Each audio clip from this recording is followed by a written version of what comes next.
Hi, I just wanted to share. I attended a strike kanina. It is actually for us, for Flake.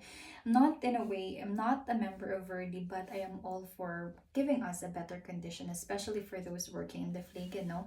So the main pinaglalaban ng strike na yun is Verkempfen für bessere Pflege.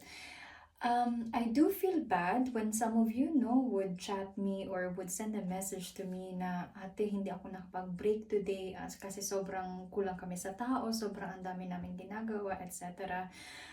Or I remember when I was working in senior homes before, no?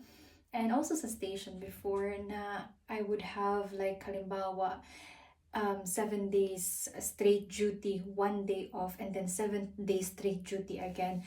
I was lucky enough na yung mga boss ko naman is maayos and that I really do talk to them na hindi ko kakayanin na 1 day lang fry tapos another long day stints. Kaya lang sana na straight duty tapos medyo mahaba yung fry like 3 days, 4 days, ganyan.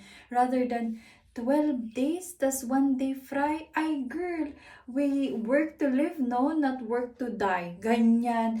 And I wanted to share this now kasi especially if bago ka dito sa Germany, no? Andun tayo sa face na ya lang tayo ng ya. Hindi natin sinasabi yung mindong natin, yung opinion natin.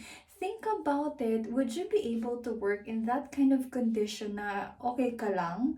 Na hindi ka nagbe-break?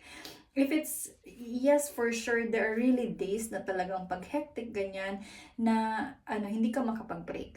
But if it's already a habit, parang everyday ganun na lang yung nangyayari, then you really have to talk to your boss or better look for facility kasi meron yan girl, meron ng mas better dyan sa na-experience mo ngayon.